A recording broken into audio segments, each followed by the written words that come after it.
ഇന്നലെ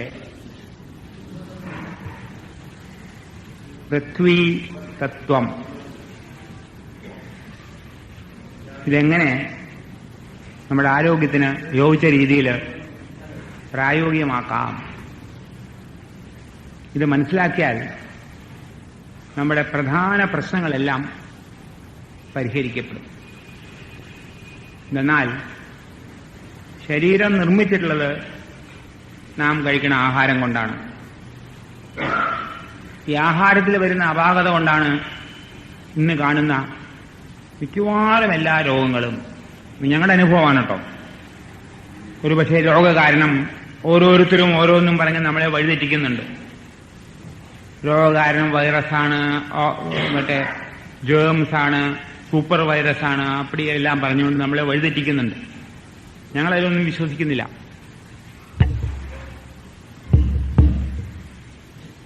ശരിയായ ആഹാരം എന്തെന്ന് മനുഷ്യൻ മനസ്സിലാക്കിയിട്ട് അതിലേക്ക് തിരിച്ചു വന്നാൽ മിക്കവാറും എല്ലാ രോഗങ്ങളും തനിയെ മാറുന്നുണ്ട്. ഒരുപക്ഷെ ഇത് മനസ്സിലാക്കാൻ ബുദ്ധിമുട്ടുണ്ട്, മനസ്സിലാക്കിയാലും കുടുംബത്തിൽ പാലിക്കാൻ ബുദ്ധിമുട്ടുണ്ട്. എന്തെന്നാൽ നമ്മളെല്ലാവരും മുൻവിധിയോടുകൂടിയാണ് ഈ ശാസ്ത്രം മനസ്സിലാക്കാൻ ശ്രമിക്കുന്നത്. നമ്മുടെ ജീവിത രീതിയിൽ ഒരു മാറ്റം വരുത്താൻ ആർക്കും ഇഷ്ടമില്ല.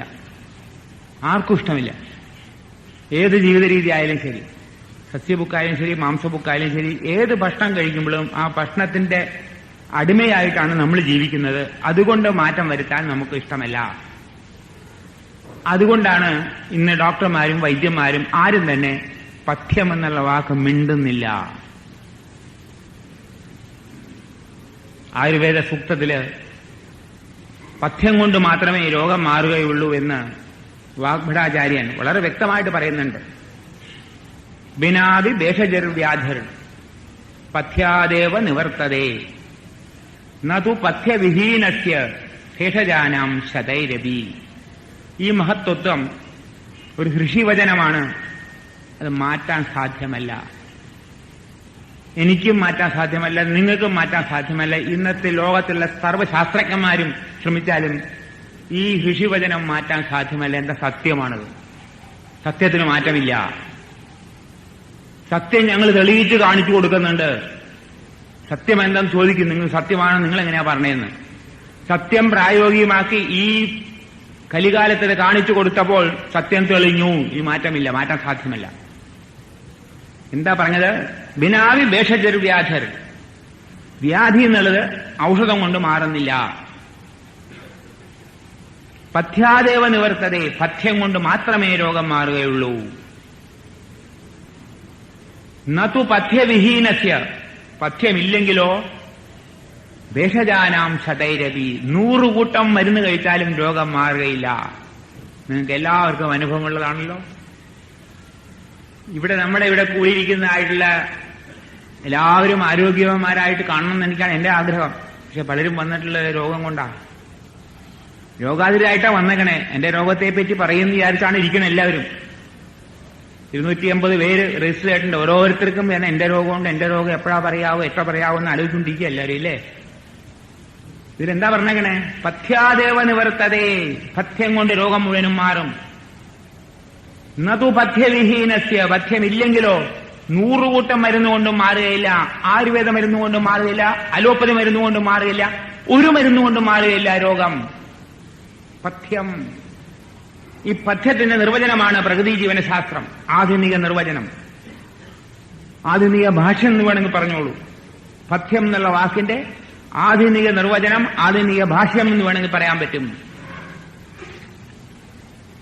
അപ്പൊ എന്താണ് മനുഷ്യന്റെ ആഹാരം? ഇതറിയുന്നതിന് മുമ്പോ വേറെ ചില കാര്യങ്ങൾ അറിയുന്നുണ്ട്. എന്തിനാണ് ഭക്ഷണം കഴിക്കണേ? ഒരുപക്ഷെ ചോദിക്കുമായിരിക്കും, ഇതെന്ത് ചോദ്യമാണിത്? ഭക്ഷണം കഴിക്കുന്നത് ഞങ്ങൾക്ക് വിശപ്പ് മാറാൻ, ഞങ്ങൾക്ക് ആർത്തേയും കൊതിയും രുചിയൊക്കെ ഉണ്ട്, അത് തീർക്കാൻ വേണ്ടി ഇങ്ങനെ കഴിച്ചുകൊണ്ടേയിരിക്കണു. ഇതിനപ്പുറം ചിന്തിക്കാനുണ്ടോ? ഉണ്ട്.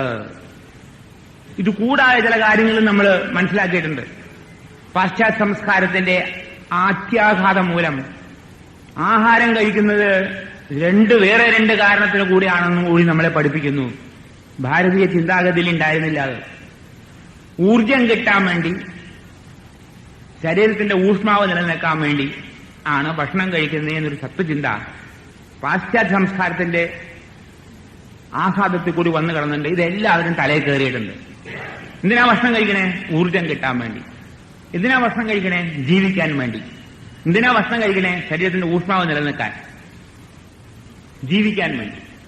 അപ്പോ ഈ ഒരു തത്വചിന്ത നമ്മുടെ തലയിൽ കടന്നുകൊണ്ട് എന്തിനാണ് ഭക്ഷണം കഴിക്കണേ എന്ന് മനസ്സിലാക്കണം. എപ്പോൾ ഭക്ഷണം കഴിക്കണമെന്ന് മനസ്സിലാക്കണം. ഇതിനും യാതൊരു നിയമവും ഇല്ല. ഇന്ന് 24 മണിക്കൂറും ഭക്ഷണം കഴിക്കാനാണ് ഇപ്പൊ പഠിച്ചു വച്ചേക്കണേ. കാശ് കയ്യിലധികം വന്നപ്പോൾ ഇനി എന്തിനാ ആലോചിക്കണേ? 24 മണിക്കൂറും ഭക്ഷണം കഴിക്കാമല്ലോ. ഇത്രയും വലിയ സ്വാതന്ത്ര്യം എവിടെയല്ലേ? അവിടെയും മനസ്സിലാക്കണം. എത്ര തവണ ഭക്ഷണം കഴിക്കണം, എങ്ങനെ കഴിക്കണം, ഇതെല്ലാം മനസ്സിലാക്കണം. ഇത് മനസ്സിലാക്കിയാലേ ഭക്ഷണത്തെ പറ്റി അറിഞ്ഞിട്ട് കാര്യമുള്ളൂ. ചുമ്മാ തിന്നു, എല്ലാവരും ഭക്ഷണം കഴിക്കണ്ടെന്ന്. പക്ഷെ രോഗം മാറണ്ടോ? സസ്യഭുക്കായവർക്കും രോഗമുണ്ട്, മാംസഭുക്കൾക്കും രോഗമുണ്ട്. അപ്പൊ എന്തിനു കഴിക്കണമെന്ന് ആദ്യം മനസ്സിലാക്കിയിട്ട് പിന്നെ ബാക്കിയുള്ള വിവരം പറയാം. എന്തിനാണ് ഭക്ഷണം കഴിക്കുന്നത്? ഒരു പക്ഷേ എല്ലാവരും വിചാരിച്ചു കാണും ഊർജം കിട്ടാൻ വേണ്ടി ആയിരിക്കുന്നു വർമാജി പറയുന്നത്. ഊർജം കിട്ടാൻ വേണ്ടിയല്ല. ഊർജം ജന്മസിദ്ധമാണ്. ഇത് മനസ്സിലാക്കണം. നമുക്ക് എല്ലാവർക്കും ഊർജമുണ്ട്. എപ്പോഴാണോ ആ ഒരു പുരുഷബീജം അമ്മയുടെ അണ്ടത്തിൽ ചെന്ന് ചേർന്നു, ആ സമയത്ത് നമ്മളെല്ലാവരും ഭൂജാതനായിട്ടുള്ള ആ ഒരു നിമിഷം, ആ നിമിഷത്തിൽ അജ്ഞാന നിമിഷമാണ്. ആർക്കും അറിയില്ല. അത് നമുക്കാർക്കും അറിയില്ല. നമ്മളെല്ലാവരും അങ്ങനെയാണ് ജനിച്ചേക്കണേ. ആ നിമിഷം, ആ അണ്ടവും പുരുഷബീജം കൂടി ചേർന്ന സമയത്ത് അതിൽ നമുക്ക് വേണ്ട ഊർജം മുഴുവനും അതിൻ്റെ അകത്തുണ്ട്. ഒരു ഒഴിക്കും ഇത്ര കുറച്ച് ചെറിയൊരു സാധനത്തിൽ ഊർജം ഉണ്ടോന്ന്. ആറ്റം ബോംബ് എങ്ങനെയാണ് ഉണ്ടാക്കിക്കണേ? ചെറിയ ആറ്റത്തില് ഒരു വലിയ ഭൂപ്രദേശം മുഴുവൻ നശിപ്പിക്കാനുള്ള ഊർജമില്ലേ? അതേമാതിരി ഇതിന്റെ അകത്ത് സജീവമായ ഊർജം, നശിപ്പിക്കാനുള്ള ഊർജമല്ല, ജീവനോടുകൂടിയുള്ള ഊർജമാണ്. ജീവനുമുണ്ട്, ഊർജവുമുണ്ട്, എനർജി. ആ എനർജി ഉപയോഗിച്ചിട്ടാണ് ആ ജീവൻ അതിന്റെ ഉള്ളിൽ കിടന്ന ആത്മാ അമ്മയുടെ ശരീരത്തിൽ നിന്നും ഓരോ വസ്തുക്കളും വലിച്ചെടുക്കുക ഊർജം ഉപയോഗിച്ചിട്ട്. വലിച്ചെടുത്തിട്ടാണ് ഇത്രയും ഭംഗിയുള്ള ഒരു ശരീരം നമുക്ക് സൃഷ്ടിച്ചു തരുന്നത്. ആ ജീവൻ ആണ് നമ്മുടെ ജീവിതകാലം മുഴുവനും ഈ ഊർജവും കൊണ്ട് നടക്കുന്നത്. ഈ ഊർജത്തിന്റെ അവസാന അംശം തീരുമ്പോൾ നാം ഇവിടുന്ന് പോകും. ഭക്ഷണം കഴിച്ചാൽ ഇത് കൂട്ടാൻ സാധ്യമല്ല. കുറയ്ക്കാൻ പറ്റും. ഏത് ഉള്ള ഊർജം മുഴുവൻ വേഗം ചെലവാക്കാന്ന്. കൂട്ടാൻ സാധ്യമല്ല. ഞാൻ പറഞ്ഞല്ലേ ഇന്നലെ, ആദ്യ ശ്വാസം മുതൽ അന്ത്യശ്വാസം വരെ ഉള്ളതായിട്ടുള്ള പ്രവർത്തനത്തില് അന്ത്യശ്വാസം വലിച്ചു കഴിഞ്ഞാൽ പിന്നെ ഊർജമില്ല, ജീവൻ പോവുകയാണ് ശരീരത്തിൽ നിന്നും. ഇതാണ് മരണത്തിന്റെ ലക്ഷ്യം. അന്ത്യശ്വാസം വലിച്ചാൽ പിന്നെ ഊർജമില്ല ശരീരത്തിൽ. അവസാന ശ്വാസം വലിച്ചു, ആദ്യ ശ്വാസം വലിച്ചു, അവസാന ശ്വാസം വലിച്ചു എന്ന് പറഞ്ഞു. അപ്പൊ ഈ ഊർജം മുഴുവനും ജന്മസിദ്ധമായിട്ടുള്ളതാണ്. ജീവൻ, നമ്മുടെ ആത്മശക്തി ഈ ഊർജത്തെ ഉപയോഗിച്ചിട്ടാണ് നമ്മളെ സൃഷ്ടിക്കണത്. ഹൃദയം സൃഷ്ടിച്ചു. 100 കൊല്ലം യാതൊരു കേടുപോലും വരാതെ പറ്റുന്നതായിട്ടുള്ള ഒരു യന്ത്രം, ഒരു ഹൃദയം സൃഷ്ടിച്ചു. അതും കളഞ്ഞു കുളിക്കേണ്ട മനുഷ്യൻ. 8 കിഡ്നി സൃഷ്ടിച്ചു. 2 കിഡ്നി ഉണ്ട് നമുക്ക്, അര കിഡ്നി മതി. എന്നാലും 2 കിഡ്നി ഉണ്ടാക്കിയിട്ടുണ്ട്. മനുഷ്യൻ തെറ്റിയെന്ന് അറിയാം, അവൻ തോന്നിവാസം കളിക്കുന്ന അറിയാം. 2 ഉണ്ടാക്കി വെച്ചിട്ടുണ്ട്. 2 ശ്വാസകോശമുണ്ട്, അര ശ്വാസകോശം വരെ ജീവിക്കാനായിട്ട് 2 തന്നിട്ടുണ്ട്. എന്തിനാ? അല്ലെങ്കിൽ ഇവൻ നശിക്കും വേഗം. ഒരു വയറ് തന്നിട്ടുണ്ട്, ആ വയറിന് 5 മനുഷ്യനെ കൊണ്ടുവരാനുള്ള കഴിവുണ്ട്. പക്ഷെ അതും നശിപ്പിക്കണോവൻ. 13 മനുഷ്യനെ കൊണ്ടുവരാനുള്ള ഒരു ഹൃദയം ഉണ്ടാക്കിയിട്ടുണ്ട് ശരീരത്തില്. എന്നിട്ടും അത് നശിപ്പിക്കുക. ഹാർട്ട് അറ്റാക്ക് ഇന്ന് സർവ്വസാധാരണമാണല്ലോ കേരളത്തിൽ. നശിപ്പിക്കാതെ. ഇതാണ് മനുഷ്യന്റെ സ്വഭാവം. ഇതെല്ലാം കണക്കൂട്ടിയിട്ടാണ് ആ ജീവശക്തി എല്ലാത്തിനും നമുക്ക് ഓവർ കപ്പാസിറ്റി തന്നിട്ടുള്ളത്, കൂടുതൽ സഹിക്കാനുള്ള കഴിവുണ്ടാക്കിയിട്ടുള്ളത്. അപ്പൊ ഇത്രയും ഭംഗിയായിട്ടുള്ള ഒരു ശരീരം സൃഷ്ടിച്ചിട്ട് ഈ ശരീരത്തെ വളർത്തണം. 25 വയസ്സ് വരെ വളർച്ച. പിന്നീട് ഒരു 60 വയസ്സുവരെ അത് സ്റ്റാറ്റസ് കോ ആണ്, പിന്നെ വളർച്ചയില്ല. അത് കഴിഞ്ഞാൽ പിന്നെ കുറെ കീഴ്പോട്ടാണ്. പക്ഷേ അവസാനത്തെ അന്ത്യശ്വാസം വലിക്കുന്നതോടുകൂടി ശരീരത്തിലെ ഊർജം മുഴുവനും അവസാനിക്കുന്നു, 0. അതോടുകൂടി നമ്മൾ ഈ ജന്മം അവസാനിക്കുന്നു. അത്രേ ഉള്ളൂ. അടുത്ത ജന്മം ഉണ്ടാവും, പേടിക്കണ്ട. എവിടെ പോകണമെന്ന് അറിയില്ല, അത് അന്വേഷിക്കണ്ട. അപ്പൊ ഊർജം എന്നുള്ളത് ജന്മസിദ്ധമാണ്, ഭക്ഷണത്തിൽ നിന്ന് കിട്ടുകയില്ല. നിങ്ങൾ ഭക്ഷണം കൂടുതൽ കഴിക്കുന്തോറും നിങ്ങൾക്ക് ഊർജം കുറവാ തോന്നുക. ഭക്ഷണം കഴിച്ചു കഴിഞ്ഞാൽ നിങ്ങൾക്ക് ഉറക്കം തോന്നണില്ലേ? ഭക്ഷണം കഴിച്ചാൽ കിടക്കാൻ തോന്നല്ലേ? അപ്പൊ ഊർജം ഉണ്ടെങ്കിൽ എന്താ ഓടി നടക്കാതെ? അപ്പോൾ ഏത് മനുഷ്യനും ഭക്ഷണം കഴിച്ചു കഴിഞ്ഞാൽ ഒന്ന് കിടക്കണം തോന്നും, അല്ലെങ്കിൽ ഒന്ന് ഉറങ്ങണം തോന്നും. ജോലി ചെയ്യാൻ സാധ്യമല്ല. അപ്പൊ ഭക്ഷണത്തിൽ നിന്ന് ഊർജം കിട്ടണില്ല, ഉടൻ കിട്ടുകയില്ല നിശ്ചയം. ഇനി അഥവാ നമ്മുടെ ഊഷ്മാവിന്റെ കാര്യം, ചൂട്, ഇതും ശരീരത്തിന്റെ പ്രവൃത്തിയാണ്. ഭക്ഷണം കഴിച്ചാലും കഴിച്ചില്ലെങ്കിലും നിങ്ങളുടെ ഊഷ്മാവ് നിലനിൽക്കും. ഞങ്ങളുടെ അനുഭവത്തില് ഊഷ്മാവ് കുറഞ്ഞ ആൾക്കാർക്ക്, ചില ആൾക്കാർക്ക് ഈ തണുപ്പന്മാരുണ്ട്, 37 ഡിഗ്രി ഉണ്ടാവില്ല, 35 ഡിഗ്രി ഉണ്ടാവുള്ളൂ ശരീരത്തിൽ ടെമ്പറേച്ചർ, വളരെ കുറച്ചേ കാണുള്ളൂ, തണുപ്പായിട്ട് അങ്ങനെ മാറുന്നുണ്ട്. അവർക്ക് ഭക്ഷണം കുറയ്ക്കുമ്പോൾ കൂടുണ്ട്, 37 മാറുന്നുണ്ട്, 37 മാറുന്നു ടെമ്പറേച്ചർ. ഭക്ഷണം കുറയ്ക്കുമ്പോൾ അവർ ഒരുപാട് തിന്നേ, കാലത്തെ എന്താ വൈകുന്നേരം വരെ മൂക്കറ്റം തിന്നാം, അവർ ടെമ്പറേച്ചർ കുറവായിരിക്കും. അപ്പൊ ഊഷ്മാവ് കൂട്ടാനും ഭക്ഷണം കുറയ്ക്കണം, മനസ്സിലായോ? അതേമാതിരി ഊഷ്മാവ് കൂടിയാലോ പനി വരുമ്പോഴും അപ്പോഴും നമ്മൾ ഒന്നും കൊടുക്കുകയില്ല. ഡോക്ടർമാരെ പറഞ്ഞു പനി വരുമ്പോൾ ശരീരത്തിന്റെ ഊർജ്ജം മുഴുവനും പുറത്തു പോവുകയാണ്, നിങ്ങൾ കൂടുതൽ ഭക്ഷണം കഴിക്കണം എന്ന് പറഞ്ഞാൽ പറയല്ലേ, ഇനിയും തിന്നോളൂ പറയും. ഞങ്ങൾ ഒന്നും കൊടുക്കില്ല. അത് പിന്നെ പറയാം പനിയെപ്പറ്റി. ആ സമയത്തും ടെമ്പറേച്ചർ കുറഞ്ഞു വരണു, നോർമലാവണു. ഇപ്പൊ ഞങ്ങളുടെ അനുഭവത്തില് ഊഷ്മാവിന്റെ കാര്യവും ഭക്ഷണത്തെ ആശ്രയിച്ചല്ല നിൽക്കുന്നത്, അത് ജീവന്റെ ഒരു പ്രവൃത്തിയാണ്. ജീവനാണ് ടെമ്പറേച്ചർ മെയിൻറ്റെയിൻ ചെയ്യുന്നത്. 37 ഡിഗ്രി എവിടെ താമസിച്ചാലും ശരി, നിങ്ങൾ ഉത്തരധ്രുവത്തിൽ താമസിച്ചാലും ശരി, ദക്ഷിണധ്രുവത്തിൽ താമസിച്ചാലും ശരി, ഹിമാലയത്തിന്റെ മുകളിൽ താമസിച്ചാലും ശരി, സഹാറ മരുഭൂമിയിൽ താമസിച്ചാലും ശരി, വൻ കാറ്റ് താമസിച്ചാലും ശരി, ടെമ്പറേച്ചർ 37. അത് പിടിച്ചു നിർത്തും. ഭക്ഷണം കഴിച്ചാലും എത്ര കുറച്ച് കഴിച്ചാലും ശരി, കൂടുതൽ കഴിച്ചാലും ആ ടെമ്പറേച്ചർ പിടിച്ചു നിൽക്കാൻ ശരീരത്തിന് കഴിവുണ്ട്. അതും ജന്മസിദ്ധമാണ്. ഇത് മനസ്സിലാക്കണം നമ്മൾ.